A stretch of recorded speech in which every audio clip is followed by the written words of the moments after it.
Are you a Web3 business or crypto investor that's transacting in stablecoins? Today, I want to go over what are the tax implications to those on chain transactions in stablecoins. And what you may find is that there's more tax implications than you'd initially expect. So let's get right into it. What is a stablecoin? A stablecoin is a cryptocurrency that's pegged to either a currency or some sort of commodity. What most commonly what we're seeing right now are stablecoins that are pegged to the US dollar. There's different ways that the cryptocurrencies are going to stay pegged to the dollar. That's out of the scope of this video. But the big thing to understand is that when we're discussing stable coins, they're going to be pegged to a certain currency or commodity. Most commonly right now, the US dollar. In most examples, that's what I'm going to use as an example is USD stable coins. So, how do you report stable coins on your tax return? Stable coins are actually going to be reported basically like any other cryptocurrency. Capital gains and losses are going to be claimed anytime that you sell one stablecoin for another stablecoin, or when you sell a stablecoin for crypto or crypto for a stablecoin. Those transactions are going to be claimed on Form 8949 and your Schedule D, and they're going to be taxed as capital gains. Similarly, when you're earning income in stablecoins, or you're getting airdrops in stablecoins, or there's some form of income or reward that you're earning, you're going to have to claim that as income, either as other income on your personal return, on your partnership return, or on your corporate return, depending on your entity structure. But this is going to have to be claimed as income. So keep this in mind. You're going to have to report all of these stablecoin transactions for gains or losses and for income. Now, obviously, when you're trading a stablecoin for another stablecoin, for instance, the taxability of that is going to be negligible. But since these are still two cryptocurrencies, we need to be tracking these transactions. We need to track their basis, we need to track the proceeds from any sales, and we need to calculate those capital gains or losses and claim them appropriately, even though generally we're going to anticipate that it's going to be a small capital gain. Similarly, when you trade a cryptocurrency and you purchase a stablecoin, those are also taxable events, and those taxable events in many cases can be more substantial because there's going to be a difference in the fair market value between a stable coin and a cryptocurrency from when you purchased it to when you sold it. So anytime that you're trading with a stable coin, whether it's to another stable coin or to and from a crypto, these are going to be taxable events. Another thing to consider that in fairly rare cases, it doesn't happen all the time, but we have seen it happen historically, is that some of these assets can depeg. If it's tracking against the dollar, we can see it depeg from the dollar. In those cases, you may see a large difference between the cost of that asset and the proceeds of that asset. At that time, if you transact in it, it's likely you'll be able to deduct that loss. Of course, the facts and circumstances around that, should be scrutinized. Another thing to keep in mind is that anytime you're going to be spending stable coins, there's also going to be potentially several taxable events on that. Firstly, when you spend a stable coin, just like if you were to sell it or earn it an income, you're going to have to claim this on your taxes just as any other crypto. So when you spend a stable coin, again, the capital gains on that may be negligible because it's pegged to the dollar, but you're still going to want to track that and you're going to want to claim that appropriately.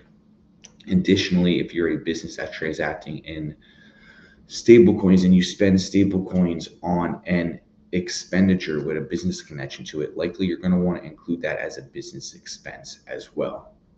One other thing to keep in mind that's going widely overlooked industry wide is that if you're a business or if you're an individual that is purchasing goods or services on chain and stablecoins, you may also have a sales tax exposure.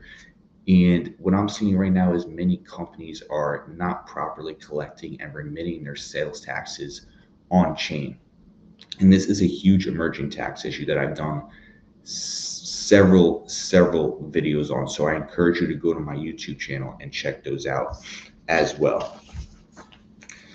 Lastly, you may be gifting stablecoins, and gifting stablecoins is also going to come with tax requirements and potential tax implications. So as of 2024, you can give up to $18,000 worth of stablecoins per recipient per year without triggering gift tax reporting requirements. Once you get above the 18K per year, you're going to have to start filing gift tax returns.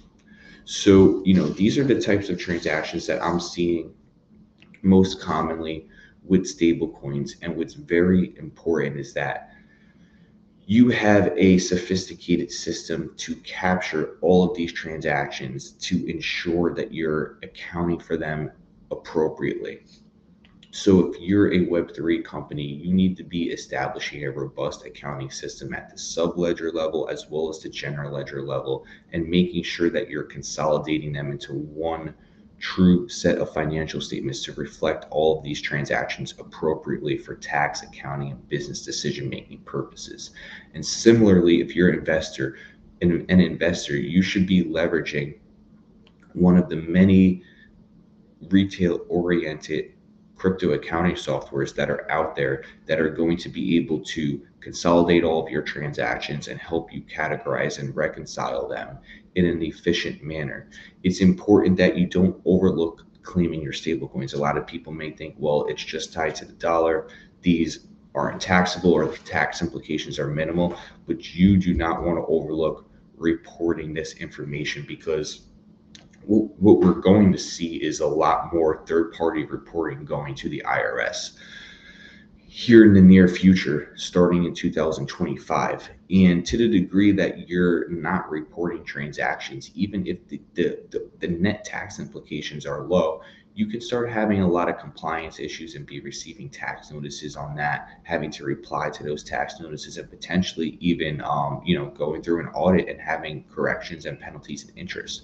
So you want to make sure that you're tracking this all appropriately for accounting purposes, and that you're reporting it appropriately on your tax returns, so you stay in compliance and you avoid any unforeseen tax issues related to tax notices or third-party reporting based off of your transactions with stablecoins on an exchange, or stablecoins that you're earning from services that you're providing. A lot of this is going to get reported to the IRS, like I said. So you want to make sure that you're claiming this appropriately. Now, if you're a Web3 business, or if you're a crypto investor and you're realizing that maybe you haven't properly set up your accounting system, or you haven't been claiming all of your transactions appropriately related to just your general on-chain transactions or stable coins specifically, you should start working with an experienced crypto CPA firm like my firm, Camuso CPA. We're one of the first firms in the space since 2016, and we'll be able to set you up with a robust accounting system and proactive tax advice and accurate tax reporting, so you can stay in compliance, you can minimize your taxes, and your accounting stays up to date so you can make investment and business decisions. So if you're looking for a crypto CPA firm, look no further than Camuso CPA. You can reach out to me and my team today at camusocpa.com, and I'd be happy to sit down and discuss your fact pattern with you one-on-one so we can see how our firm can assist you. So I hope you took some value from this video today. Until next time, I'm Patrick Camuso, signing off.